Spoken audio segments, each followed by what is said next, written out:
नमस्कार, मैं हूँ डॉक्टर राजीव पथरी और आप देख रहे हैं लाइव हिंदुस्तान चर्चा। आज हमारी चर्चा का विषय क्या है? एक चिंता है हिमाचल प्रदेश के युवा पीढ़ी को लेकर एक चिंता पे आज हम चर्चा करेंगे कि नशा लगभग प्रदेश के सभी प्रमुख शिक्षण संस्थानों के अंदर पहुंच चुका है। उसका खुलासा आए दिनों तो होता रहता है, छुटपुट मामले आते हैं, लेकिन बड़ा मामला आया एनआईटी हमीरपुर का कि एक बच्चे की नशे की ओवरडोज से मौत हो जाती है। उसके बाद वहां के दो बच्चों के पास भी चरस मिलती है। फिर कुछ छात्राएं भी नशे की हालत में पाई जाती हैं। तो इस तरह के मामले आ रहे हैं, वो बड़े चिंताजनक मामले हैं और प्रदेश के दो पूर्व मुख्यमंत्रियों ने इस पर गंभीर चिंता जताई है, प्रोफेसर प्रेम कुमार धूमल जी ने और शांता कुमार जी ने, दोनों पूर्व मुख्यमंत्री रहे हैं। और उनकी जो चिंता है, जायज चिंता है कि आखिर नशा हमारी युवा पीढ़ी के खून में क्यों जा रहा है। हालत यह है, अब इस मामले को कुछ दिनों बाद पुलिस ने इसके सप्लायरों की चेन को कहीं ना कहीं पकड़ने की कोशिश की है, तो हिमाचल प्रदेश के ही दो युवक निकले हैं। वो युवक हैं, चंडीगढ़ में फ्लैट लेके रहते हैं, एक एमबीए है, एक ने एमए की है और नशे की सप्लाई करते हैं वो। तो इस तरह के मामले क्यों आ रहे हैं? वहीं पे ये भी पता चला नॉट कि वो ऑडिबल पूरे सर। हमीरपुर जिले के पूरे हमीरपुर जिले में वो शिक्षा सप्लाई करते हैं। तो आज हम इसी विषय पे चर्चा करने जा रहे हैं। हमारे साथ चर्चा में भाग ले रहे हैं प्रेम कौशल जी हैं, कांग्रेस के मुख्य प्रवक्ता हैं प्रदेश के, वो जुड़े हैं। संजय शर्मा जी हैं, भाजपा के प्रदेश प्रवक्ता, हमारे साथ जुड़े हैं। ओपी शर्मा जी पूर्व नारकोटिक्स अधिकारी हैं, हिमाचल प्रदेश से हैं और इस विषय को लेकर वो काफी गंभीर रहते हैं, चिंता में रहते हैं और प्रयास करते रहते हैं कि युवा पीढ़ी को नशे से कैसे बचाया जाए। तो ये जो मामला आया है, शिक्षण संस्थानों में नशा आखिरकार क्यों पहुंच रहा है? और ओपी शर्मा जी, अब तक देखिए कुछ माह में ही 1715 मामले दर्ज हो चुके हैं एनडीपीसी एक्ट के। और जो आपने हमने पीछे भी डिबेट की थी कि शिमला में एक विशेष मुहिम चली हुई है, 400 मामले तो अकेले शिमला में दर्ज किए गए हैं। तो इस पे शर्मा जी थोड़ा सा करें कि बच्चों को क्यों आखिरकार माफिया अपनी इसमें ले रहा चपेट में। शर्मा नमस्कार जी। जी डॉक्टर साहब। जी जी। डॉक्टर साहब, ये बात बड़ी गंभीरता से हमको ये समझनी पड़ेगी। पहली बात तो ये है कि देखिए, भारत एक युवा देश है और भारत को आईएसआई मॉड्यूल ऑफ पाकिस्तान जो है उसके टारगेट में रखा गया है, देखिए उनके द्वारा। अब देखिए ना, 2002 में 2007 में 2% युवा लगभग हम ये मानते थे, टेंटेटिव सर्वेस थे जिसमें हमने किए थे वो, जब एनसीबी में हम थे तो 2% युवा, इतने लोग कुछ नशे के अंदर थे। 2021 में 21-22 में देखा तो वो लगभग 32 से 40% तक चली गई तादाद। आज तो हद हो गई है। मैं बहुत पहले से इस बात को कह रहा हूं, मैंने हिमाचल प्रदेश नशा निवारण बोर्ड की प्रथम मीटिंग में भी ये कहा था कि ये आईएसआई मॉड्यूल काम कर रहा है, इस बात को मानो। लेकिन इस बात को हम मान नहीं रहे हैं। अच्छा, जब मान नहीं रहे हैं तो हम उचित प्रयास भी नहीं कर रहे हैं, उचित कदम भी नहीं उठा रहे हैं। हम सिर्फ एक ही कदम उठा रहे हैं कि नंबर ऑफ केसेस हम बनाएं, नंबर ऑफ केसेस रिफ्लेक्ट करें, उसमें हम ये कहें कि साहब देखो हमने हजारों केस कर लिए हैं। No doubt, kudos to the police, only police. State taxes and excise तो सो ही रहा है, वो तो कुछ कर ही नहीं रहे हैं। नशा निवारण बोर्ड का गठन हुआ, इंटीग्रेटेड ड्रग प्रिवेंशन पॉलिसी बनी, उस पॉलिसी के अंदर बहुत डिटेल्ड में गाइडलाइंस दी गई हैं, इंस्ट्रक्शंस दी गई हैं किस तरह से सरकार को आगे बढ़ना चाहिए। मिशन नशा मुक्त हिमाचल, स्वस्थ एवं समृद्ध हिमाचल, एक मिशन को लेना पड़ेगा, क्योंकि इस इश्यू को समग्रता से हमको देखना पड़ेगा। ये जो स्कूलों में जो पहुंच गई है बीमारी, या ये जो तस्करी या स्ट्रीट पैडलिंग जो स्कूलों तक पहुंच गई है, ये एक फॉल आउट है, ये एक लास्ट कंपोनेंट है, एस्पेक्ट है इसका। इससे पहले बहुत सारी चीजें हैं, there is a lot of chain, production है, ट्रैफिकिंग है, डाइवर्शन है, न जाने क्या क्या है, करप्शन है, इसमें बहुत सारी गैंग्स हैं, बहुत सारे drug network international, national, state wide, local level पे ऑपरेट कर रहे हैं। मैं अभी तीसा में बैठ रहा हूं, तीसा के अंदर, चौराहा के अंदर इस वक्त चिट्टे से लोग, चिट्टा लाने वाले, ट्रैफिकिंग करने वाले लोग होशियारपुर में पकड़े जा रहे हैं, यहां से उठाए जा रहे हैं। ये सब चीजें तो चल रही हैं। क्या हमने सर्वे किए जो पॉलिसी में हमने कहा गया? पॉलिसी को तो साइड पे रख दिया हमने, हम पॉलिसी की तरफ तो देखना ही नहीं चाहते हैं।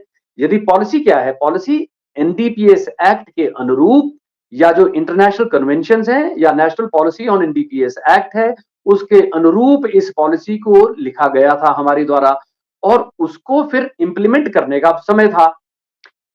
अब हम इसको कुछ नहीं कर रहे हैं, ना हम ये चाहते भी नहीं है कि हमें हमारे काम को, हमारे विभागों के कामों को कोई मॉनिटर करे, हम इसके लिए भी तैयार नहीं है। अब मुझे तो ये लगता है कि ना सरकार के लेवल पे कोई तैयार है, ना आधिकारिक ब्यूरोक्रेटिक लेवल पे कोई तैयार है, ना लॉ इन्फोर्समेंट एजेंसीज के लेवल पे कोई तैयार है। तो ये तो होना ही है, अभी तो ये शुरुआत है। मैंने कहा है, 2 साल पहले कहा था कि अगले 5 वर्ष में, जिनमें अभी ये 1 साल तो हो गया, अगले 4 वर्ष में देखिएगा डॉक्टर साहब, जी। क्या होता है इस प्रदेश का।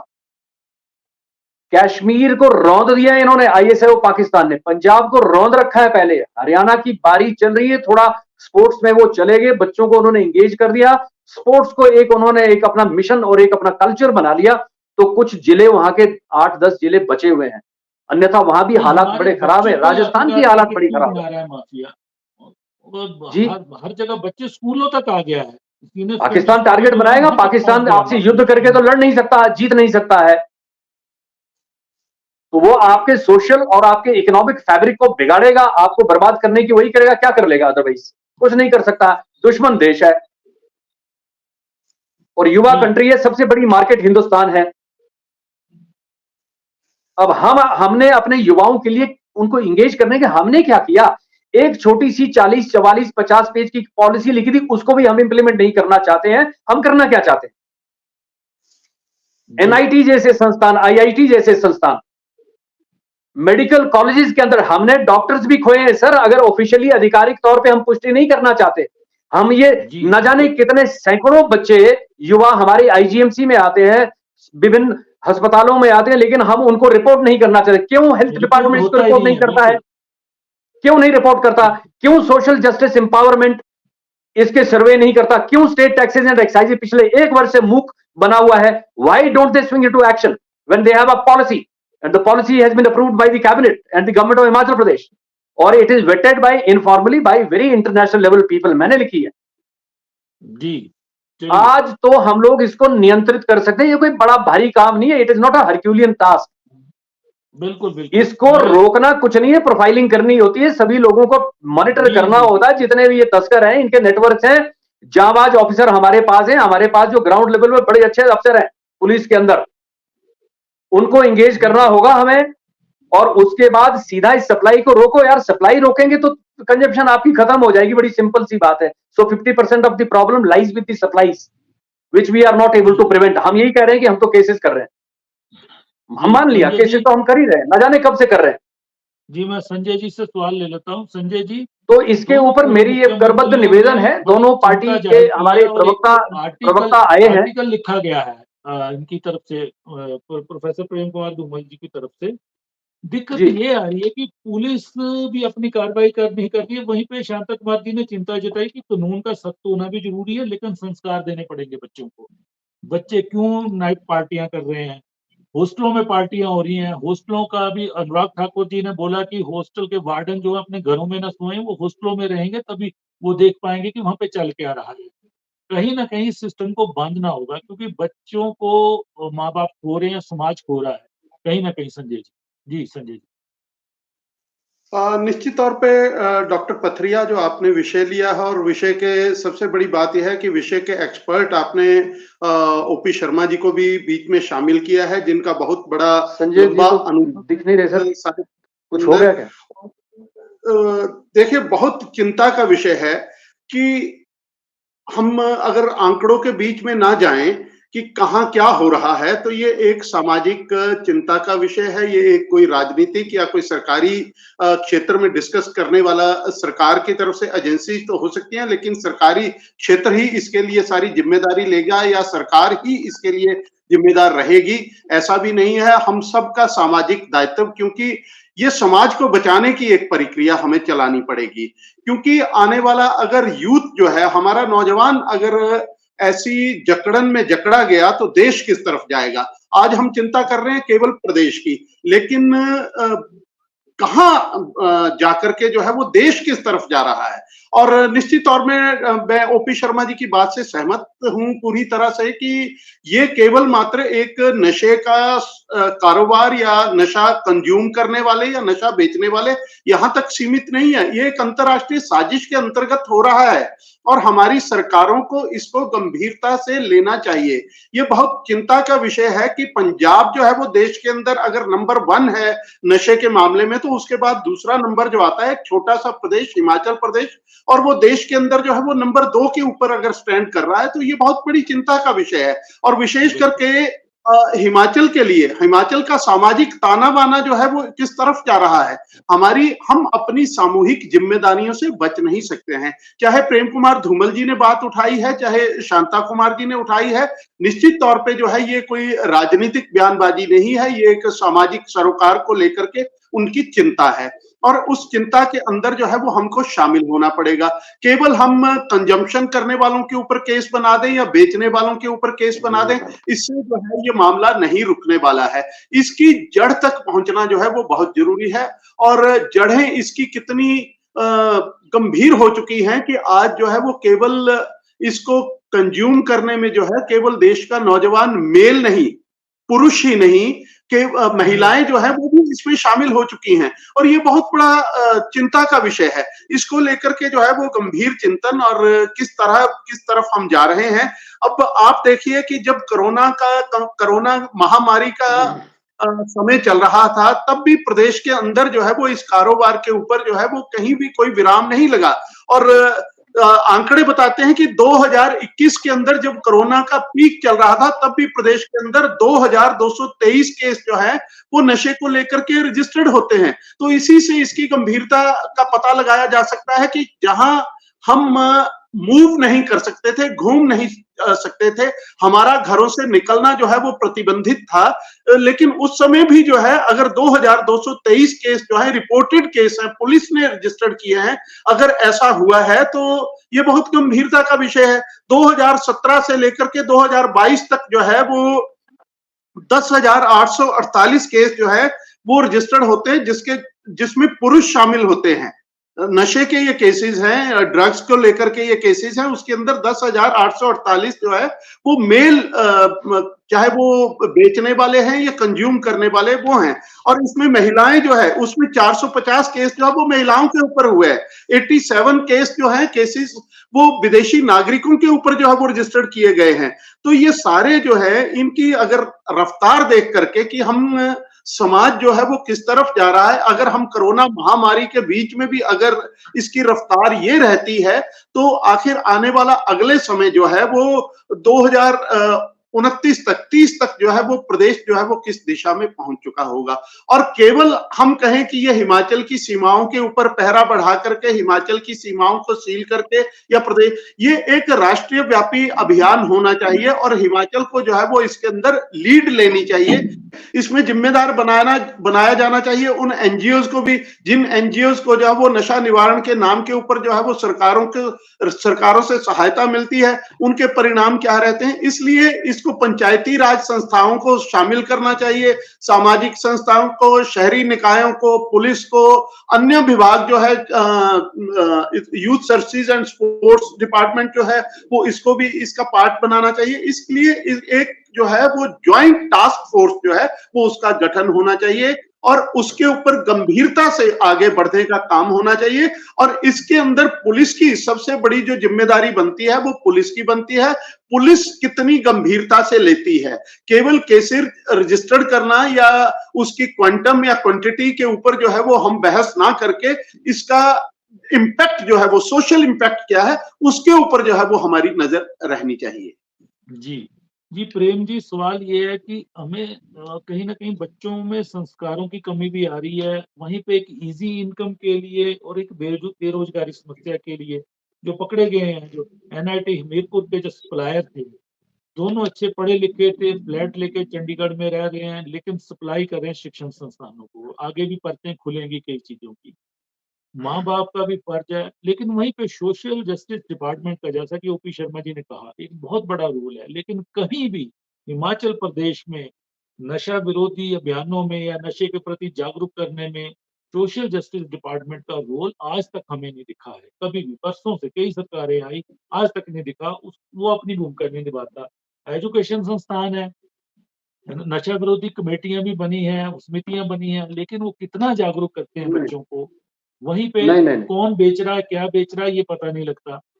वहीं पे एक सवाल ये आता है कि पुलिस थानों में लंबे समय से स्टाफ लंबे समय तक रहता है, निचले लेवल का स्टाफ। कहीं न कहीं वो भी, उनकी भी मिलीभगत हो जाती है। तो ये सारी चीज़ों को इस समय, स्थिति को निपटने का समय आ गया, क्योंकि मौत अब रिपोर्टेड होने लगी हैं। शर्मा जी ने कहा कि जो हॉस्पिटल में ओवरडोज़ के केसेज़ आते हैं, मौतें रिपोर्ट नहीं होती, क्योंकि माँ-बाप आग्रह करते हैं डॉक्टर्स के कि हमारी बदनामी हो जाएगी। ऐसे भी केसेज़ बहुत हैं। जी, कौशल। ये बहुत संवेदनशील विषय आज चर्चा में आपने लिया है और संजय जी ने जैसे कहा कि एक बहुत बड़ा ये सामाजिक सरोकार का विषय भी है और ये बहुत दुर्भाग्यपूर्ण और दुखद है जो एनआईटी में घटनाक्रम हुआ जिससे सारा मसला उजागर हुआ और लाइमलाइट में ये चीजें आई। लेकिन ये सही है कि जैसे आपने इससे पूर्व चर्चा में कहा कि जो हमारे एजुकेशनल इंस्टीट्यूशंस हैं उन इंस्टीट्यूशंस को खास तौर से टारगेट जो है, जो पेडलर्स हैं वो कर रहे हैं, सप्लायर्स हैं वो कर रहे हैं, ये धंधा करने वाले कर रहे हैं। उसके पीछे कारण ये है कि युवा शक्ति बल्क में इन एजुकेशनल इंस्टीट्यूशंस में ये धंधा करने वाले जो लोग हैं उनको उपलब्ध रहती है। ये बहुत ही एक ऐसा मसला है और एक ऐसी ये सिस्टम देश के अंदर चल रहा है, चाहे हिमाचल प्रदेश की बात हो, चाहे पंजाब की बात हो, चाहे दूसरे राज्यों की बात हो, जो मैं समझता हूँ कि युवा पीढ़ी को एक बहुत भयंकर और बर्बादी के मार्ग की तरफ लेके जो है वो जा रहा है। अब ये जो एनआईटी का इशू हुआ है, ये शर्मा जी ने भी कुछ विषय यहाँ रखे। तो ये जो एनआईटी के बच्चे हैं, ये तो देखिए बहुत मैं समझता हूँ कि बड़े कम्पीट करके एनआईटी में पहुंचे हैं, ऐसे तो बच्चे आते नहीं है इतने अच्छे इंस्टीट्यूशंस में। तो इस तरह के इंटेलिजेंट बच्चे भी अगर इस तरह का जो ड्रग्स हैं उनका सेवन कर रहे हैं तो मैं समझता हूँ ये एक बहुत ही संवेदनशील मसला हो जाता है। कई बार तो हम कह देते हैं कि कोई बच्चे जो है वो फ्रस्ट्रेशन में नशा कर रहे हैं, बेरोजगारी में कर रहे हैं, कोई और तरह की कोई सामाजिक सोशल फ्रस्ट्रेशन है उनकी वजह से कर रहे हैं। लेकिन एनआईटी जैसे संस्थान में एमटेक के फर्स्ट ईयर का स्टूडेंट अगर ओवरडोज से मर जाता है, वहाँ के बच्चे चिट्टे का सेवन करते हैं, लड़कियां भी वहाँ नशे का सेवन कर रही हैं, तो ये अपने आप में एक बहुत सोचनीय विषय है कि हम जा किस तरफ रहे हैं। लेकिन ये जो मैं तो अभी आज थोड़ा सा इसको स्टडी कर रहा था, तो मैंने ये पाया कि पूरे विश्व में जो ये ड्रग्स का धंधा है, ये 650 अरब डॉलर का धंधा जो है पूरे विश्व के अंदर, ये ड्रग्स का जो धंधा है ये इस वक्त चल रहा है। और जो हमारी अवैध अर्थव्यवस्था है, उसका 30% जो है वो ड्रग्स का व्यापार इस अवैध अर्थव्यवस्था के माध्यम से किया जा रहा है। अब ये आ कहां से रहा है? शर्मा जी ने बिल्कुल ठीक कहा, इन्होंने आईएसआई का जिक्र किया। तो अब जो स्टेट बॉर्डर्स हैं उनको हम इंटरनेशनल बॉर्डर्स की तरह से सील नहीं कर सकते।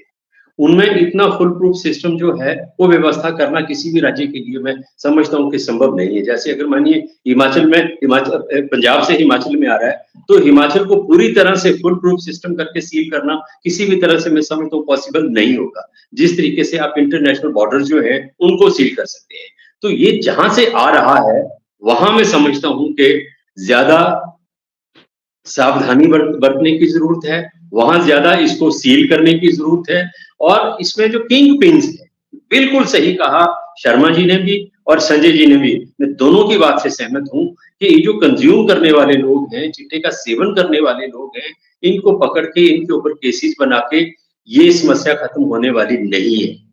बिल्कुल सही है, सप्लाई की चेन जहां से है, जब तक हम उस चेन को नहीं तोड़ पाएंगे, उस चेन को नहीं हम रोक पाएंगे, हम इसका जो विस्तार है उसको रोकने में सफल नहीं होंगे। और एक बहुत बड़ा पहलू सरकार किसी की भी रही हो, मुझे ये कहने में कोई संकोच नहीं है कि जो भी चिट्टा पकड़ा जाता है उसकी जो मात्रा दर्ज की जाती है पुलिस रिपोर्ट में, वो पता नहीं क्यों इतनी मात्रा होती है कि जिसमें उनको बचने का जो एक सेफ पैसेज जो जो जिनके यहाँ से पकड़ा जाता है उनको मिल जाता है। ये जो अभी जिस व्यक्ति का हमीरपुर में रवि चोपड़ा जिसका जिक्र हो रहा है, जिसको मुख्य अभियुक्त माना जा रहा है और उसके साथ उसका एक सहयोगी अंकुश भी पकड़ा गया है, इसके ऊपर भी पहले 6 केसेस जो है वो इसके चिट्टे की बेचने के उसके पास पकड़ा गया, वो रजिस्टर्ड है, लेकिन वो हर बार उसमें बचता रहता है। तो ये जो क्वांटिटी है, ये इतनी क्वांटिटी में क्यों पकड़ा जाता है हमेशा कि उनको एक सेफ पैसेज उस क्वांटिटी की वजह से मिल जाए। तो मैं ये भी कहना चाहूंगा कि बिल्कुल ठीक कहा डॉक्टर साहब आपने कि कहीं ना कहीं इसमें कुछ ना कुछ काला जरूर है। मतलब इसमें ईमानदारी की कहीं ना कहीं जो इसकी देखरेख करने वाले लोग हैं, जो इस व्यवस्था को देखने वाले लोग हैं, उस व्यवस्था में कहीं ना कहीं कोई लूपहोल है, कहीं ना कहीं कोई कालिख है। मुझे कहने में कोई संकोच नहीं है, क्योंकि नहीं तो हर बार ऐसा ना हो कि चाहे चर्च का केस हो, चाहे चिट्टे का केस हो, उतनी मात्रा में वो केस दिखाया जाता कि पकड़ा गया, जिससे आदमी जो है वो आसानी से छूट जाए, कोई सख्त कानून उसमें ना बने। मैं ये कहना चाहूंगा कि ऐसे कानून बनाने की जरूरत है जिसमें मात्रा की कोई कंसिडरेशन ही ना हो। चिट्टा किसी भी मात्रा में पकड़ा जाए तो उसके लिए सख्त कानून, सख्त और सजा का प्रावधान जो है वो किया जाना चाहिए। इसकी बहुत आवश्यकता है। और जिन लोगों ने इसके ऊपर चिंता व्यक्त की है, बड़े लोग हैं, पूर्व मुख्यमंत्री हैं दोनों, लेकिन इसका मतलब ये नहीं है कि जिन्होंने कहा नहीं है उनको इसकी चिंता नहीं है। मैं समझता हूँ कि पूरे जो राजनीति में और सामाजिक सरोकारों से जुड़े हुए लोग हैं, हर व्यक्ति समाज का जो है वो इससे चिंतित है और इस चिंता से ग्रसित है। लेकिन मैं एक और चीज जोड़ना चाहूंगा, संजय जी ने जैसे कहा कि सोशल ऑर्गेनाइजेशन हैं उनको आगे आना चाहिए, शर्मा जी ने भी कुछ पॉइंट्स बहुत अच्छे बातें इन्होंने भी रखी। मैं ये कहना चाहूंगा कि अभी पिछले दिनों आपने देखा कि मंडी में एक घटनाक्रम हुआ, प्रधान ने जो चिट्टे वाला कोई बेचने वाला था उसको पकड़ा, उसको पीटा, पुलिस के हवाले किया। इसी तरह का एक उदाहरण कांगड़ा डिस्ट्रिक्ट में भी पिछले दिनों देखने को आया है। तो एक सामाजिक जागरूकता जिसकी बहुत ज्यादा आवश्यक है, हमारे अड़ोस पड़ोस में क्या हो रहा है, हमारे बच्चे कहाँ जा रहे हैं, किससे मिल रहे हैं, कैसी उनकी संगत है, उसकी तरफ जो शांता कुमार जी ने संस्कारों की बात की है, उसकी बहुत बड़ी भूमिका मैं समझता हूँ, महत्वपूर्ण जो एक भूमिका है वो संस्कारों की भी इसमें है।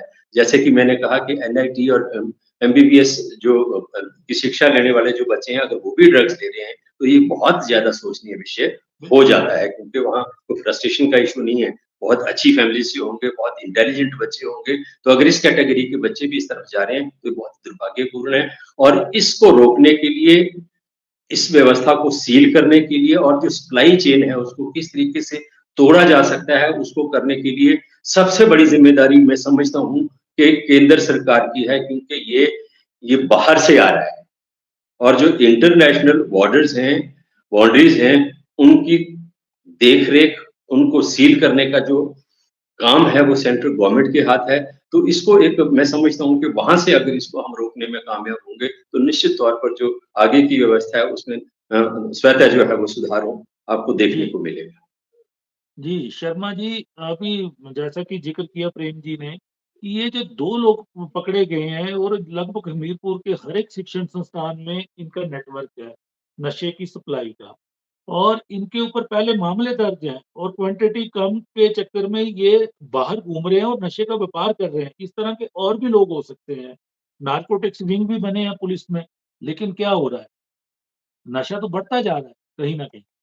जी, शर्मा जी। इसके हजारों नेटवर्क हैं सर। आपके सेंट एडवर्ड स्कूल में सप्लाईज जो है, वो जो उसका हैंडलर है वो गोवा में बैठा होता है, मुंबई में बैठा होता है, सप्लाईज वहां होती है। प्रश्न ये है हम कितने डेडिकेटेड मैनर में इनको मॉनिटर कर पाते हैं, क्या हमारे पास वो मैकेनिज्म है या नहीं है। मैं कौशल जी से निवेदन करूंगा कि आपने जितनी भी बातें रखी, इन सभी का जो सॉल्यूशन है वो नशा निवारण पॉलिसी है। एक एक चीज उसमें लिखी है, शिक्षण संस्थानों के ऊपर भी चर्चा है, जितनी भी फार्मास्यूटिकल हमारी फैक्ट्रीज है जहां से ये लीकेज होता है, डाइवर्शन होता है, उसके ऊपर पूरा प्रतिबंध के लिए उसमें पूरा मैकेनिज्म है। चरस कहां का पैदा हो रही है, 100 टन उससे भी ज्यादा चरस पैदा हो रही है, उसको कैसे आपको खत्म करना है, ऑल्टरनेटिवली कैसे करना है। ये जितने भी नेटवर्क है, आप चौहार घाटी में देखेंगे किसी जमाने में वो लोग ओपीएम की तस्करी करते थे, उत्पादन करते थे। आज वो सारे के सारे द्रंग और वहां पद्दर में बैठ करके बहुत सारे ऐसे लोग आपको मिलेंगे जो अब चिट्टा का व्यापार कर रहे हैं। जी। आपने आईजीएमसी में एक केस देखा होगा जिसमें लगभग 2000, मुझे एग्जैक्ट याद नहीं है, मॉर्फिन के इंजेक्शन गायब हो गए थे। वो इंक्वायरी हुई थी, उस इंक्वायरी का क्या हुआ राम जाने। हम लोग कहां मेटिकुलसली चीजें को कर रहे हैं इन्वेस्टिगेट सर, हम नहीं कर रहे हैं। अब उसमें कारण कुछ भी हो, कौशल जी ने भी कहा, संजय शर्मा जी ने भी कहा, आप भी कह रहे हैं, हम भी कहेंगे, कहीं ना कहीं दाल में काला है या पूरी दाल ही काली है या क्या है क्या नहीं है, हम नहीं कह सकते जब तक तथ्य हमारे सामने ना हो। बट हम एक मिशन मोड में आने की हमें आवश्यकता है, हमको आइसोलेटेड मैनर में इसको देखने की आवश्यकता नहीं है। और रही बात केंद्र सरकार की, या वहां पे जैसा स्टेट में आप बॉर्डर्स को पूरी तरह से सील नहीं कर सकते हैं, मैं आपको बताना चाहता हूं कि अंतरराष्ट्रीय स्तर पे भी पाकिस्तान के साथ हम उन बॉर्डर्स को पूरी तरह से सील नहीं कर सकते। मैंने 4 साल के कार्यकाल में 2003 से 7 तक 105 किलो हेरोइन के केसेस मैंने व्यक्तिगत खड़े होकर के मैंने करे हैं। उस वक्त तो केसेस ही नहीं होते थे। सतलुज यूं चलती है सांप की तरह, कभी पाकिस्तान कभी India, Pakistan India, Pakistan India. आप कैसे पकड़ पाएंगे? हम लोग तो 6-6 घंटे सतलुज में डेंजर मार्क में भी नाव को चप्पू लगा करके वहां पे एंकर करके बैठे, सामान आ रहा था उस तरफ से। It is very difficult even to seal the international borders. प्रश्न ये है कि हम अपने युवाओं को इंगेज नहीं कर पा रहे सर। चलो समस्या है, लेकिन हम अपने स्कूल और कॉलेजों को नहीं बचा पा रहे, वहां पे अंदर हम अपने बच्चों को क्या दे रहे हैं? हम अपने बच्चों को इंगेज क्यों नहीं कर पा रहे हैं? डी स्ट्रेस क्यों नहीं कर पा रहे हैं? जो पीयर प्रेशर हम मॉनिटर क्यों नहीं कर पा रहे? शिक्षण संस्थानों में टीचर्स की, प्रोफेसर्स की, शिक्षण संस्थानों की क्या भूमिका है? अब आपने जिक्र किया नशा निवारण समितियां बनी है, माननीय डीजीपी साहब ने ये पिछली सरकार में भी कहा था नशा निवारण समितियां काम कर रही है। आप जाइए कर लीजिए पता, नशा निवारण समितियां कितना काम कर रही है हिमाचल प्रदेश के अंदर। रजिस्टर रखे हुए, मैं तीसा में थाने में चला गया एक दिन, वहां पे मैंने बोला यार मैं भी थोड़ा ड्रग में काम वाम करता हूं। उन्होंने बोला अच्छा जी क्या करते हैं आप? पता नहीं था उसको। तो मैंने बोला ऐसे ऐसे करके, भैया दिखा दो कोई नशा निवारण समिति बनाई। तो बोला जी बनाई तो है, रजिस्टर वो लाए, फटा पुराना रजिस्टर जैसा ले आए, बोले ये बंदे। मैंने बोला कौन है इसमें आपने रखे हुए मेंबर्स? उन्होंने फिर पॉलिटिकल जिनका रसूख है उन्हीं लोगों को उसके मेंबर बनाया। जिनको राजनीतिक काम से फुर्सत नहीं है बेचारों को, उनको आप इस सामाजिक काम में कहां लगा रहे हो भाई? इसमें आपको बड़ी मुस्तैदी से, बड़े तरीके से लोगों को इन्वॉल्व करना पड़ेगा। नशा निवारण समितियां ऐसे काम नहीं कर सकती है। तो ये भी एक फार्स हो गया। पिट एनडीपीएस एक्ट का बड़ा हल्ला चला, मैंने इसको पिच करा, इसकी सारी नोटिफिकेशंस अब तो हो गई। वर्तमान सरकार में बहुत बड़ा काम हुआ, माननीय जज इसमें नियुक्त हुए हैं, उनकी अगुवाई में अब पिट एनडीपीएस एक्ट जो है वो काम करेगा। आज तक कोई एक केस आया क्यों नहीं? अभी 2 महीने हो गए उसको शायद नोटिफाई हुए।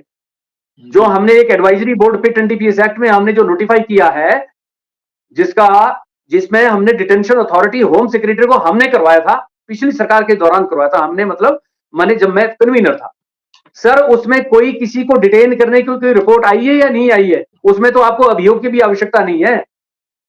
अगर किसी के खिलाफ कोई एफआईआर हो चलो और तो बड़ी अच्छी बात है, ना भी हो तो भी उसमें डिटेंशन ऑर्डर जारी हो सकते हैं। हम हर फ्रंट पे फेल है। I am so sorry, it has to be now said. चलिए बिल्कुल, तो पॉलिसी को इंप्लीमेंट नहीं करेंगे सर, एक्ट को।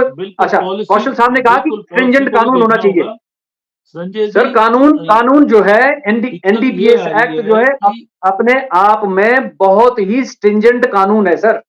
इसमें ग्रेडेड पनिशमेंट है, जो बात आपने कही ना सर।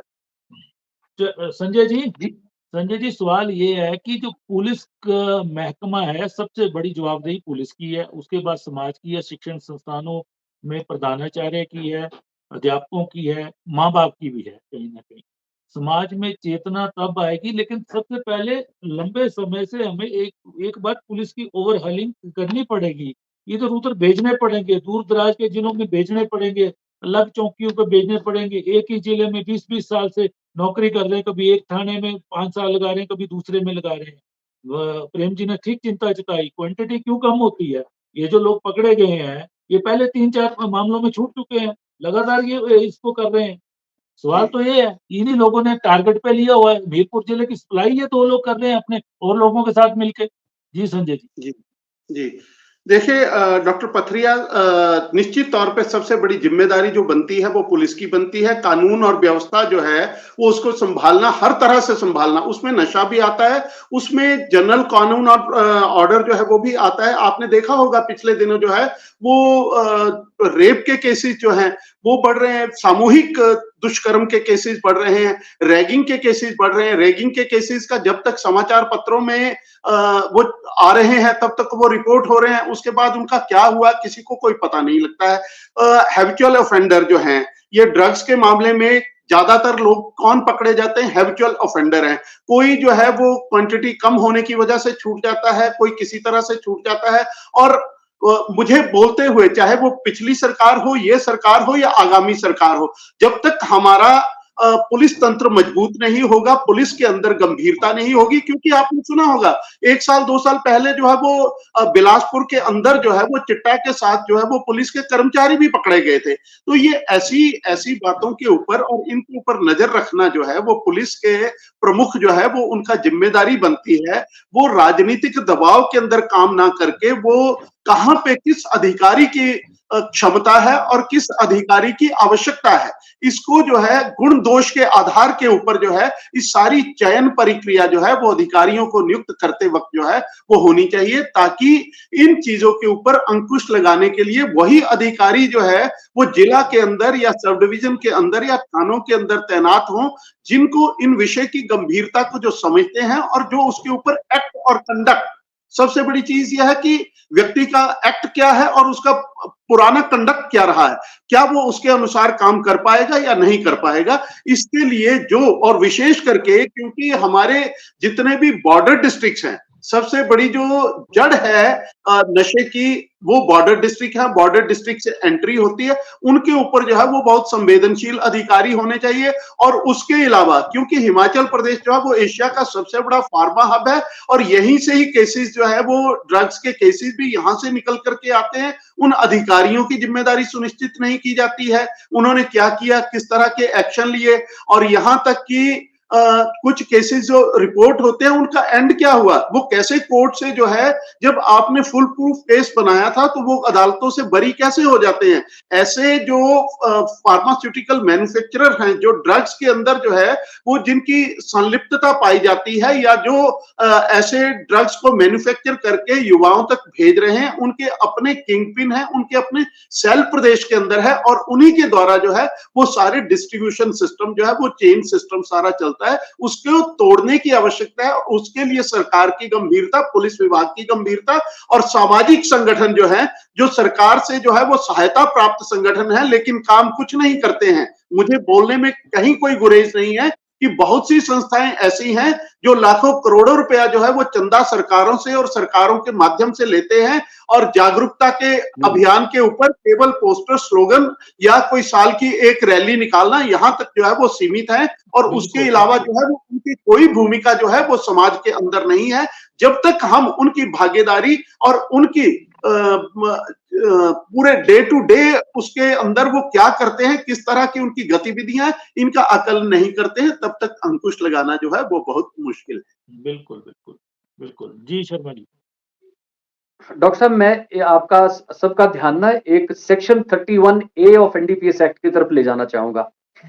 जी। 5-5, 6-6 केसेस दर्ज हुए हैं और सेक्शन 31A ये कहता है कि यदि दूसरी बार सिमिलर मामले में किसी को कन्विक्शन होती है तो उसको डेथ पेनल्टी का प्रावधान है, उसको डेथ पेनल्टी दी जाती है। हम क्यों नहीं दिलवा पाते हैं? मुझे क्या लग रहा है कि एक बार कोई कन्विक्ट हो गया, चाहे वो स्मॉल क्वांटिटी में ही कन्विक्ट हो गया, तो दोबारा या तो वो कन्विक्ट ही नहीं हो रहा है, मुझे लग रहा है। वो कन्विक्ट ही नहीं हुआ ना शर्मा जी।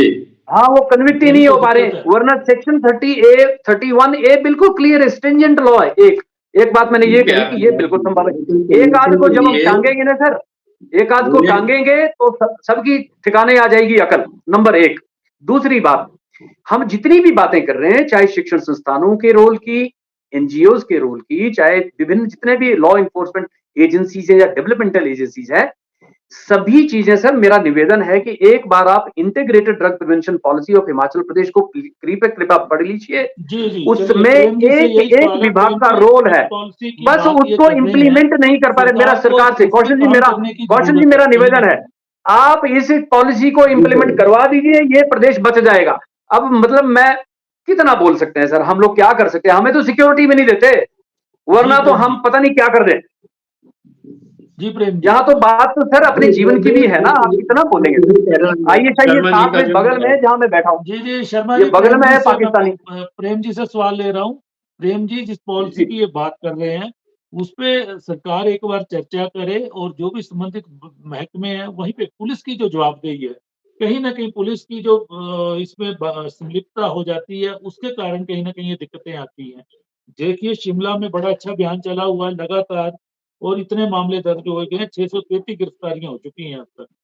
लेकिन उसके बावजूद भी एक एक को पकड़ते हैं, दूसरा तैयार हो जाता है, फिर वो पकड़े जा रहे हैं। महिलाएँ शामिल हैं सप्लायर में, लेकिन बच्चों को बचाना पड़ेगा, भविष्य की पीढ़ी को बचाना पड़ेगा, क्योंकि इस पे टारगेट किया जा रहा है। प्रेम जी। बिल्कुल, इसमें एक व्यापक कोऑर्डिनेशन की ज़रूरत है। मुख्यतः जो ज़िम्मेदारी है निश्चित तौर पर जो लॉ एंड ऑर्डर देखने वाली एजेंसी है वो पुलिस है, उनकी है। लेकिन इसके साथ-साथ जो एजुकेशनल इंस्टीट्यूशंस हैं, उनमें उनकी जो अथॉरिटीज़ हैं, मैं एनआईटी की बात आपसे करना चाहूँगा जहाँ से ये सारा मसला शुरू हुआ है। एनआईटी हमारा जो था, ये पूरे देश में 17वें 18वें नंबर पर था। आज स्थिति ये हो गई कि 150-200 नंबर के आस-पास चला गया एनआईटी हमीरपुर हमारा। इस एनआईटी में इतनी ज़्यादा घपलेबाज़ी, इतनी ज़्यादा अव्यवस्था, इतनी ज़्यादा प्रशासनिक कोताही है, जिसकी कल्पना नहीं आप कर सकते। दुनिया भर का भ्रष्टाचार, दुनिया भर की भाई-भतीजावाद, दुनिया भर की मिली-भगत, अदरवाइज़ इतने रेप्यूटेड संस्थान में इस तरह की घटना हो जाए और जो अथॉरिटीज़ हैं इसकी इंस्टीट्यूशन की, उनको कानो-कान खबर ना हो। हॉस्टल में बच्चा जो है वो ओवरडोज़ लेके जो है उसकी मृत्यु हो जाती है। हॉस्टल वार्डन कहाँ सोए हैं? हॉस्टल जो यहाँ के डायरेक्टर हैं वो कहाँ है? 13 साल से इस इंस्टीट्यूट में रेगुलर रजिस्ट्रार नहीं लगने दिया गया।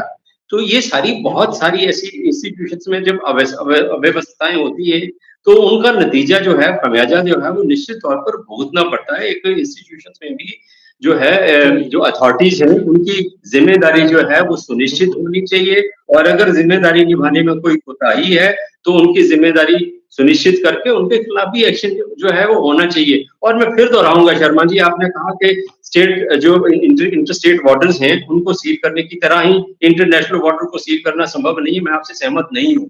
जब तक हम इसके ऊपर ध्यान नहीं देंगे, जब हम इसको इसको सील करने की दिशा में मजबूत कदम नहीं उठाएँगे, कुछ लूप होल्स हो सकते हैं, लेकिन जब तक ये आईएसआई का ज़िक्र आपने किया है, जब तक विदेशों से जो ये हेरोइन आती है, चिट्टा आता है, इसको इसकी सप्लाई हम तोड़ने में कामयाब नहीं होंगे, आगे इसको फैलने से रोकना जो है, बिल्कुल, मैं नहीं कह रहा हूँ कि असंभव है, लेकिन उसमें बहुत मुश्किलें आएँगी। चलिए, सप्लाई चेन को आज तोड़ना हम जो है सबसे ज़्यादा पहले। कौशल जी कौशल जी विराम देते हैं चर्चा को। आज हम चर्चा कर रहे थे, बड़ा ही सामाजिक विषय रहा कि हमारे युवा पीढ़ी को टारगेट किया जा रहा है नशे माफिया द्वारा। हिमाचल प्रदेश के लगभग सैकड़ों शिक्षण संस्थान उनके टारगेट पे हैं। एनआईटी के मामले ने आँखें खोल दी हैं सरकार की। अब देखिए आगे क्या होता है। वहीं एक पॉलिसी तैयार की गई थी, जैसा कि ओपी शर्मा जी ने ज़िक्र किया, लेकिन वो पॉलिसी धूल फेंक रही है, सचिवालय में पड़ी हुई है कहीं पे, उस पे कोई अमल नहीं हो रहा। तो छोटे मामले दर्ज किए जा रहे हैं, क्वांटिटी कम दिखाई जा रही है। अब जो सप्लायर पकड़े गए हैं एनआईटी मामले में, वो पहले से ही नामज़द हैं, लेकिन वो छूट गए हैं, क्वांटिटी कम के कारण छूट गए हैं। ऐसे मामले क्यों हो रहे हैं? पुलिस की ओवरऑल पुलिस को एक बार पुलिस के लिए भी अच्छी ट्रांसफर पॉलिसी बने, और जो एक-एक जिले में 20-20 साल नौकरी कर रहे हैं, उनको निकाला जाए, दूर-दराज के जिलों में भेजा जाए, क्योंकि ये नेटवर्क का कहीं न कहीं हिस्सा हो सकता है, हमारी सुरक्षा एजेंसियाँ हो, के लोग भी हों शामिल। ऐसे मामले भी आए हैं पिछले दिनों। तो आज हम इसी विषय पे चर्चा कर रहे थे, आप सबने चर्चा में भाग लिया, मैं सबका धन्यवाद करता हूँ।